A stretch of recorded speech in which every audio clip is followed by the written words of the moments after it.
Hi everyone, it's Kyle from DIY Aquatics, and tonight or today we're teaching you how to make a brine shrimp hatchery. Now what you're going to need is, yes, you're going to need two of these. Well, you can use 2 litre Coke bottles, but I prefer the juice because it's just a lot more bigger and better. Now as you can see, I've cut a hole out in the bottom. Reason being, well, this is a brine shrimp hatchery. Reason being is so it makes the air cord come through easier. Now, this is the other bit that you need. Now, a lot of people say when you make it, just have the air hose more or less.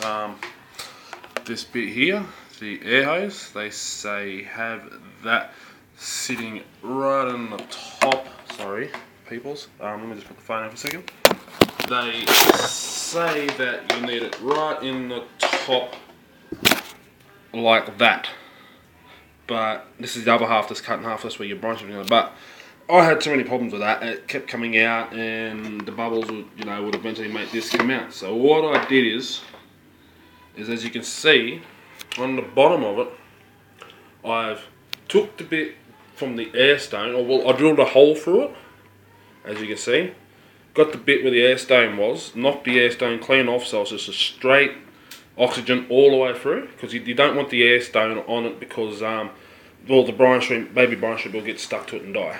And it comes straight through like that there. If you drill your hole too big, you might want to super glue it in, but because I didn't drill a hole too big on this, it's going to work fine. But what I'm going to do is put that in there, because that's what will hold it. And I'll just get my partner to hold the camera for me, and I'll show you what I mean. And you'll see, see the hole in the bottom? That's so the hose can come through and connect. Here you go. And I'll show you, just as you can see, there's your bottom bit. There's a hole in the bottom. Here's your top bit with your drilled out hole and your air stone thing that was in there, but you just knocked the air stone clean off, so it's just straight bubbles.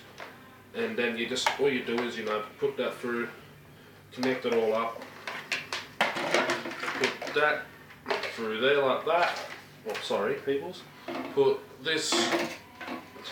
You'll probably put this through like that. Just pull it through, like that there. Put your thing like that, plug it into your pump here. Now obviously I've got 2, because yes, I do have a growing facility for my brine shrimp, but I will show you that in a minute. And then you just plug it in before you fill it with water. But you fill it with water, then you put a couple of pinches of salt in that water, 2 tablespoons full of brine shrimp eggs, and I forgot to show you as well, a heated light, preferably this one. Just to get the most proper heat out of it, just take the cover off, simply just slide it off like that, put it over the top, turn it on, leave it for 24 hours. 24 hours later you will have fresh brine shrimp. As you can see, they're all on the bottom, but they're hatched. But all I'll do is just, sorry peoples, all I do is plug this light in, pull it to there, and because brine shrimp will love the light, they will eventually pull off from the bottom and come to the top and be attracted by the light. But generally that's more or less how you hatch brine shrimp. I've actually got these ones. I'm going to do a tutorial next on, oh yeah, they're actually starting to move around and they're starting to come to the top.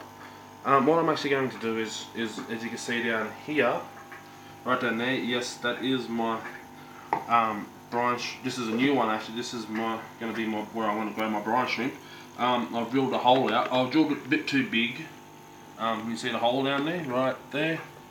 I've drilled it out a bit too big, so what I'm going to have to do is super glue my air stone on the end of it, but I'll smash the air stone off because I just want straight air, so I don't want any of the brine shrimp dying. So let's get into that next. And yeah.